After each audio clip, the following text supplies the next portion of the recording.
All right, thank you for stopping in today at Nine War Chronicles. Today I want to talk a little bit about Star Wars and its fan base. And if you heard recently, John Boyega, the actor who was cast as Finn in a couple of Star Wars films, had some comments about the fan base. This is a guy we know from some other films, Pacific Rim, and my favorite, They Clone Tyrone.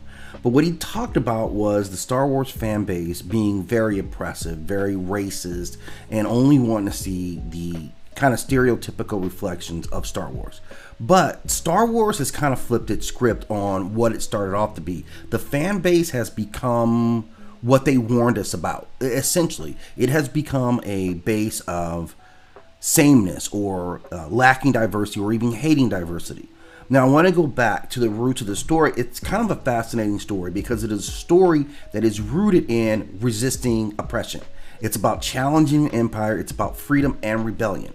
But over time, the oddest thing that has happened is that the loudest voices in that fandom have become the very thing that the story was against. They become gatekeepers, colonizers of imagination, and stormtroopers of the nostalgia. Now, let's look at the roots of it and what Lucas crafted when he initially came up with the idea. Now, George Lucas based the empire on Nazi Germany and the American war machine. The rebellion itself was said to mimic either the Viet Cong or the American Revolution, depending on how you're seeing the story. Palpatine's rise political mirrors that of Hitler and Caesar, and remember the famous saying, democracy dies to a thunderous applause. So this is what the story was about. The Clone Wars was about a manufactured false flag operation. This was war profiteering and the military-industrial complex being critiqued at the highest level. Now, Lucas wrote the prequels during the Bush years, the Bush-Cheney years. So look at the Senate and look at how it's a very deliberate message.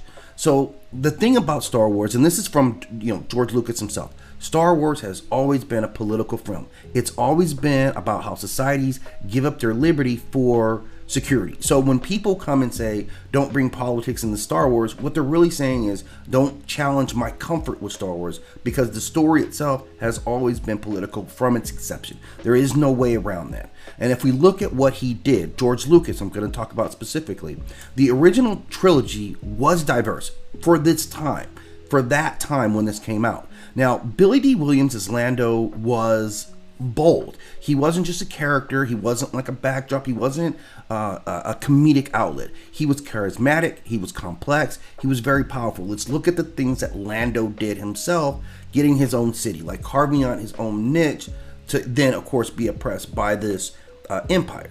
Leia, who is like the icon of the film, she was not just a damsel. Like, they make her this damsel, but she was actually the one leading the rebellion. She was taking charge. She was running things, and her role only became stronger and more important as the stories went further. So Lucas was not trying to cast a diversity quota. He was reflecting the real world as he saw it with all this diversity. He wanted actors who could reflect different cultures, races, and political influences to represent a larger, diverse planetary system. This wasn't about identity politics. This was world building with a specific intention.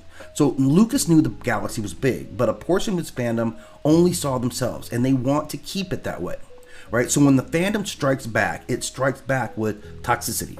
Now, John Boyega was marketed as the future of Star Wars. Then he got sidelined, then he was attacked, and then he spoke out, and the fans who love Star Wars so much immediately turned on him. Let's remember Kelly Marie Tran, who had to delete her Instagram after her racist harassment. People called her character pointless, which was coded for unwanted. We don't want you here. Moses Ingram, who played Reva in the Obi-Wan Kenobi series, faced direct racist threats to the point that Ewan McGregor came out to publicly defend her. Now, what John Boyega's words were was that they're okay with us playing the best friend, but once we're in a lead role, it's a problem.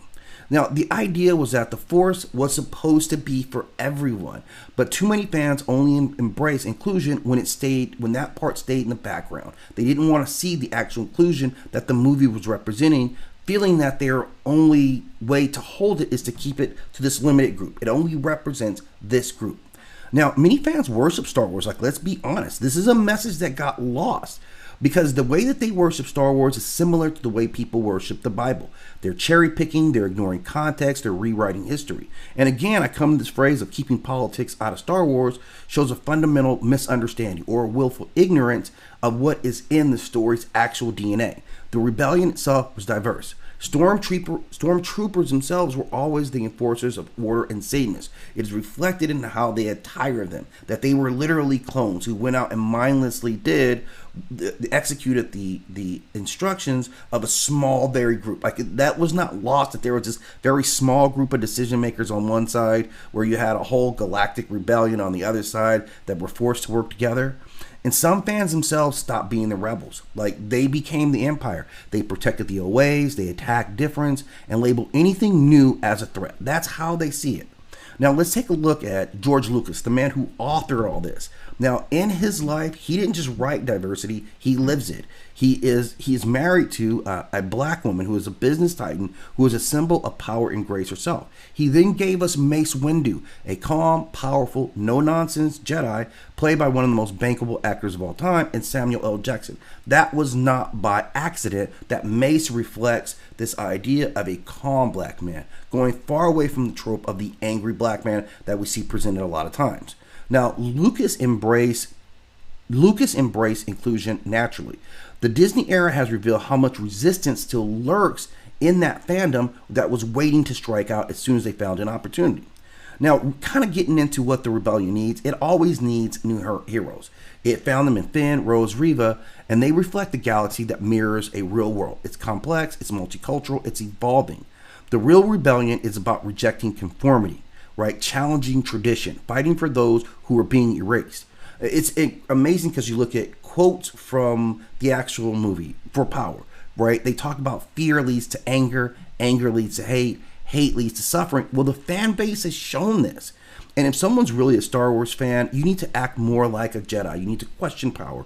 You need to defend the marginalized. You need to uplift the diverse. And when someone says that character doesn't belong, you have to remind them that the Force, its own machinations, doesn't need anyone's permission. The Force will go to who it chooses to go to, and you don't get to say who gets to believe in the Force or not.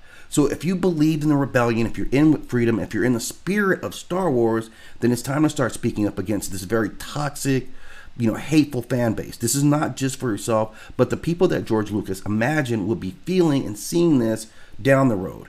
We ask that the Force be with us, that you fight for everyone. And I think that's overall what started off to be the premise of this film, that slowly digressed into this hateful group of people that don't like anyone who doesn't look like them, who challenges beliefs, who can't understand the idea that there are going to be people who are different than you, and those people are okay as well. And I think under the spirit of what George Lucas wrote with Wookiees and whatever Yoda was and all these different beings and women leadership, he was clearly showing what this side represented. And by showing the Empire as being very homogenistic, small group of men in closed doors, making all the rules for everyone, being reflected by a very homogenous group, tells you everything about this side. So you can choose which side you're on. I tend to like Sith a little bit more myself, but I am with the idea of the rebellion and having diversity in what I see on the screen.